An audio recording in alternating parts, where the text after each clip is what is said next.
itu kabajamtoota fi jaalatamtoota maatii Waaqayyoo akka waltan akka isaatti kan eegdanii isaatti kan ga'e maqaan kee kabaja keenya Yesuus Kiristoos maqaan isaa hin galatamu fi kan ulfaatu maqaa isaa onni karaa isaa biraan bisu baddaadhaaf naftee kan bani kennaan guyyaa gamataa bal'atee akka mataa isaa hundaa kan akka qulqulleetti dubara maaran maqaan ishee armaan du'e kan galatamu fi kan ulfaatu akkasuma maqaan argamu toloota akka nafsa argamu keessaan akkatti maqaan isaa kan galatamu fi kan ulfaatu akkasuma maatii Waaqayyoo keessan ayyaana guyyaadhaan kabajamuun akkasuma sanbata qulqulleetti kiristaana hanga oolmaan nungee bakkeessa warreen jettan bakka dinagdee warreen afaan dhugaafatan kan keessan dachaa fidee ulfaa fayyadamin Anis politik keessan adabduu jibamtuu kan hin ta'e qophii sanbata qulqulleetti kiristaana isa qophii jiran qophii walirra qabaa iddoo tokkotti akka baddeen gara keessatti daandii qalatumaan gara qophii keetti kan dabarsaa turte gaarii.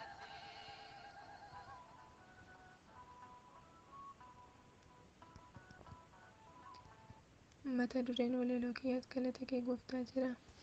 Maalli isaa galata kee gooftaa baay'uma dinqiidha. Anaaf jaalalli kee garamiin eegaluu abbaa ulfina kee maaliin xumura garamiin eegaluu gooftaa ulfina kee maaliin xumura abbaa ulfina kee maaliin xumura abbaa ulfina kee.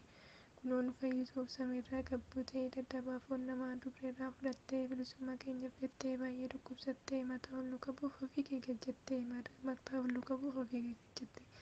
Beekumsa nu firtee wallaanaaf taasistee xaalayyaa isa du'aa nurraa kaasuuf jettee Yordaanuuf deebiidhaa Yordaanuuf cubbamtee akka ittiin fayyinuuf cubbas nu barsiiste akka ittiin fayyinuuf cubbas nu barsiiste. Addunyaarra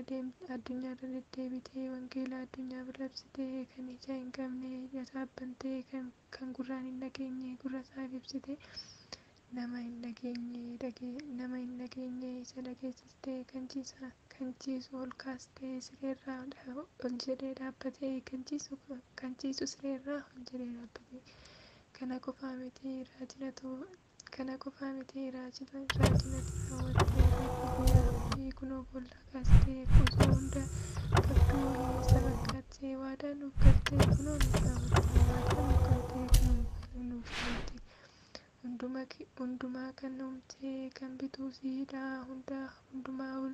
hundumaa ol kan ta'e maqaan kee guddaadha hundumaa barsiistaa ati ogeessadha ulfaadhu waaqa koo sin galateeffadha ulfaadhu uumaa koo sin galateeffadha galanni ulfinni Waaqayyoof haa ta'u.